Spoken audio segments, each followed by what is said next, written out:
bageni nzia itobocio eko intio mwerio okorera abantu bamito igamba njete muna moma ite kianda ge komi na gasteri me jande stende jena mambo tuko semo gaso gastimba problem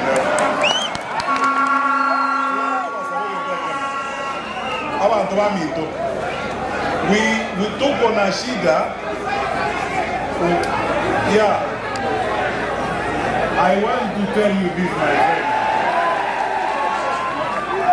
because I know when there are challenges in a country such as we have now, and we have many challenges, let us not pretend we have serious challenges. We can very easily be tempted, with each other, we start beating each other, be divided and to mess ourselves up and destroy our country. I want to ask you, my fellow citizens, tafadhali naomba tusipoteze imani. Let us not lose hope in our country. Tukae na imani. We are a country that is built on resilience.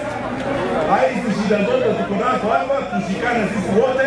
Siku hiyo ikifika tutafuta hiyo daraja na tutaenda mbele. Mungu atatusaidia tufix hiyo maneno ili yetu iwe sawa sawa. Amen. Slow down.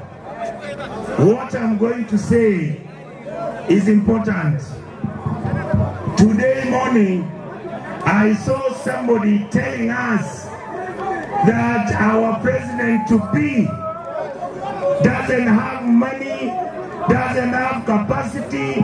The Kisii community is a small tribe. Munakubali hivyo? Munakubali hivyo?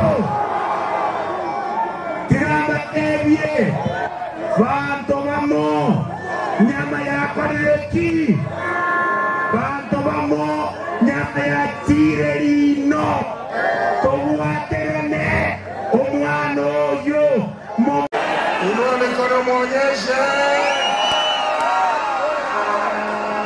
Na mwisho, tumpatie ruhusa aende kutafuta marafiki watusaidie kwa hiyo kazi ya president. Kama mmekubali inua mikono. Asante sana. Unataka Matiang'i aulize president? Inua mikono muonyeshe. Na mwisho, tumpatie ruhusa aende kutafuta marafiki watusaidie kwa hiyo kazi ya president. Kama mmekubali inua mikono.